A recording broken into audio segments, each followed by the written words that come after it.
መዝሙር 38 ባንደበቴ እንዳልስት መንገዴን እጠብቃለሁ። ኃጢአተኛ በፊቴ በተቃወመኝ ጊዜ በአፌ ላይ ጠባቂ አኖራለሁ አልሁ። ከዝምታ የተነሣ እንደ ዲዳ ሆንሁ፣ ለበጎ እንኳ ዝም አልሁ። ቁስሌም ታደሰብኝ፣ ልቤም በውስጤ ሞቀብኝ። ከማሰቤም የተነሣ እሳት ነደደ፣ ባንደበቴም ተናገርሁ። አቤቱ ፍጻሜዬን አስታውቀኝ፣ የዘመኔ ቁጥሮች ምን ያህል እንደሆኑ እኔ ምን ያህል ወደ ኋላ እንደምቀር አውቅ ዘንድ። እነሆ ዘመኖቼን አስረጃሃቸው፣ አካሌም በፊትህ እንደ ኢምንት ነው። ሕያው የሆነ ሰው ሁሉ በእውነት ከንቱ ብቻ ነው፣ በከንቱ ይታወካል እንጂ።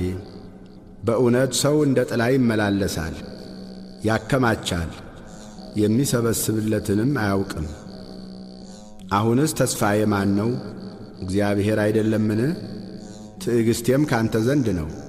ከኀጢአቴ ሁሉ አድነኝ፣ ለሰነፎችም ስድብ አታድርገኝ። አንተ ሠርተኸኛልና ዝም አልሁ፣ አፌንም አልከፈትኩም።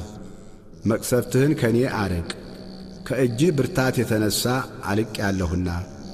በተግሣጽህ ስለ ኀጢአቱ ሰውን ዘለፍኸው፣ ነፍሱም እንደ ሸረሪት ድር ታልቃለች። በእውነት ሰው ሁሉ ከንቱ ነው። አቤቱ ጸሎቴን ስማ፣ ጩኸቴንም አድምጥ፣ ልቅሶዬንም ቸል አትበለኝ። እኔ በምድር ላይ መጻተኛ ነኝና እንደ አባቶቼም እንግዳ ነኝና ወደማልመለስበት ሳልሄድ አርፍ ዘንድ ተወኝ።